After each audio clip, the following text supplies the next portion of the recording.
দেখেছো এখনো পর্যন্ত আসার নামটি পর্যন্ত নেই। এসে গেছি। হাই টাঙ্কি, কেমন আছো? সে কখন থেকে এসে দাঁড়িয়ে আছি, আর দেখি এখন এসে বলি কেমন আছো।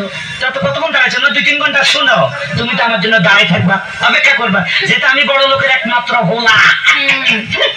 এতদিন শুনতাম ছেলেরা নাকি মেয়েদের পেছনে ঘুরঘুর করে, ছেলেরা মেয়েদের জন্য অপেক্ষা করে, আর এখানে কিন্তু আমি অপেক্ষা করছি তোমার জন্য। আরে অপেক্ষা করলে কি হয়? শোনো, এই অপেক্ষা করতেছে, এমন কি দোষ আছে? অপেক্ষা করলে অপেক্ষা কি হবে? বড় বড় প্রেমিকদের ইতিহাস জানো?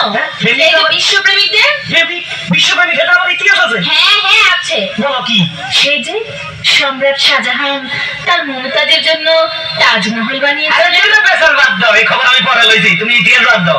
এই সম্রাট শাহজাহান না এতে ঘর বানাইছে সুন্দর করে, এটা হরে বুঝি তাজমহল নামে ঘুরিছে করে দিচ্ছে, এত বড় একবার সুন্দর করে এখানে ঘর বানাইছে। হ্যাঁ, আর চণ্ডীদাস সেটা কি? তার রজবনীর জন্য 12 বছর বসে রয়েছেন।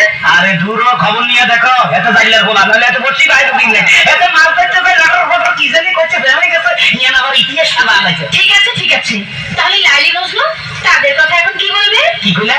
লাইলি আর মজনু? লাইলি বাবা থু, আর মজনু এটা জাতি পাগল, বংশধর পাগল, নইলে তুই বাবা মরুভূমির মধ্যে বাবুর মধ্যে বড় আজকা, তোমার কি মাইয়ার অভাব আসেনি? শুনো, এখন মানে মনে করো এই জমানার মধ্যে মাইয়ার খুব অভাব আছিল, এখন কোনো মাইয়ার অভাব নাই, আশেপাশে খালি মাইয়া সেরি চারিদিকে দেখা যায়। এখন ইচ্ছা করলে একটা লোক 4-5টা বিয়ে করা যায়, বুঝলা? হ্যাঁ, তার মানে তুমি বুঝে একটা বিয়ে করবে? এসো তো এসো তো, দেখি তোমার মাথার মধ্যে কটা বিয়ে আছে। মাথা বিয়ে থাক হয় কিসে দাও? হ্যাঁ আসো। দেখো দেখো দেখো করা। তোমার মাথায় দেখি 2টো বিয়ে।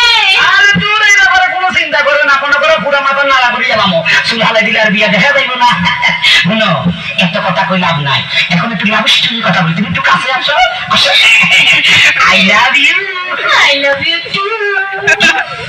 মানে ডাবল করে মনে করছো মোর আই বুঝে দিতে পারি শিক্ষিত। I love you three, I love you four, I love you five, I love you six. কি বলছো? সেটা বলতে হবে, বেশি করিয়া দিবি। এসব বলছো কেন? কেন তুমি আর কইছে তুই আই একটু ডাবল ডাবল না বলে একটু আলাদা জন্য কি তুমি যে গন্ড মূর্খ তা আমি বুঝে ফেলেছি।